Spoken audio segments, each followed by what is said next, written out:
Hello everyone, আসসালামু আলাইকুম। সবাই কেমন আছেন? আশা করি সবাই খুব ভালো আছেন।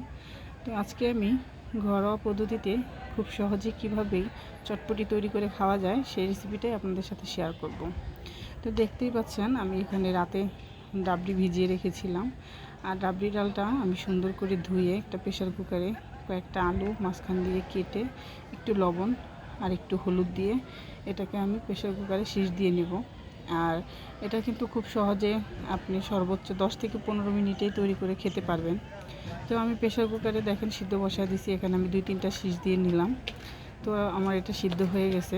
আর এদিকে আমি শুকনো মরিচ একটু গুঁড়ো করে নিয়েছি আর পেঁয়াজ কেটে নিয়েছি আর ওই সিদ্ধ করা আলুগুলো সুন্দর করে একটু চটকে নিয়েছি হাতে।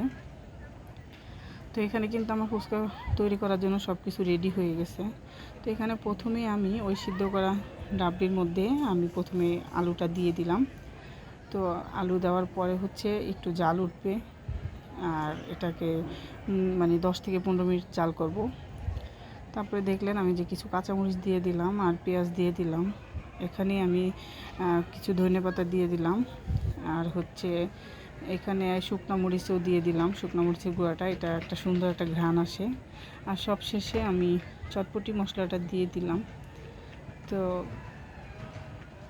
এই যে দেখেন এখন আমি এটা সুন্দর করে নেড়ে চেড়ে মিশিয়ে নিব। তো এটা মিশানো হয়ে গেলে আমি আরও 5-7 মিনিট জাল করব। আর বেশিক্ষণ জাল করলে কিন্তু আবার চটপটির যে ঘ্রাণটা আছে ওই মশলার ঘ্রাণটা থাকে না। তো এই জন্য আমি বেশিক্ষণ জাল করব না, এরকম টকবগিয়ে অল্প কিছুক্ষণ জাল করে নিব। তো যখন দেখলাম যে ঝোলটা একদম সুন্দরভাবে পারফেক্ট হয়ে গেছে, তো এই পর্যায়ে আমি এখন এটা চুলা থেকে নামিয়ে নিব। এদিকে আমি ফুচকা রেডি করে ফেলছি আর এখানে আমি সেই ফুচকাগুলা আসলে এখন দেখেন আগে বাসায় কোনো জিনিস তৈরি করে খাওয়া যেত না, কিন্তু এখন সব কিছু রেডি পাওয়া যায়, শুধু কষ্ট করে একটু তৈরি করলে বাসায় কিন্তু বসে আরাম আরাম করে খাওয়া যায়। আর বাইরে আপনি যেখানে 5 জনে মিলে খাবেন সেখানে বাসায় একটু কষ্ট করে তৈরি করলে 10 জনে মিলে ওই খাবারটা খাওয়া যায়। যাই হোক, এই যে আমার ফুচকাগুলো দেখেন কত ফুলকো ফুলকো হয়েছে। আমি ফুচকাগুলো সব ভেজে নিলাম। আর এই তো এখানে আমি চটপটিটা খুব সুন্দর করে রেডি করে ফেললাম। এখানে পেঁয়াজ, কাঁচামরিচ, তারপরে শুকনো মরিচ আমি সব কিছু এখানে দিব, দিয়ে এটাকে এখন খুব সুন্দর করে আমি পরিবেশন করব। আর এটা দেখতেও খুবই লোভনীয় হয়েছে আর এটা খেতেও কিন্তু বেশ মজা হয়েছে। তো যাই হোক, ভিডিওটা আমি আর বেশি বড় করব না।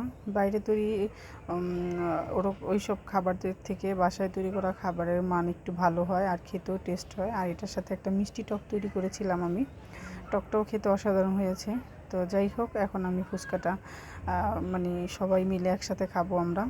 তো ভিডিওটা আমি আর বেশি বড় করব না, আপনাদেরকে একটু দেখাচ্ছি। এই যে দেখেন কতটা লোভনীয় হয়েছে আর খুবই মজা হয়েছে আর কালারটাও খুব সুন্দর হয়েছে। যাই হোক, সব মিলায়া পারফেক্ট হয়েছে আলহামদুলিল্লাহ। আর ঘরে তৈরি করা খাবার খেতে খুবই ভালো লাগে। আমি তো বেশিরভাগ জিনিসই বাসায় তৈরি করে খাওয়ার চেষ্টা করি। যারা এরকম পছন্দ করেন অবশ্যই এরকমভাবে ট্রাই করবেন, ইনশাআল্লাহ এরকম আপনাদেরটাও খুব সুন্দর হবে এবং পারফেক্ট হবে।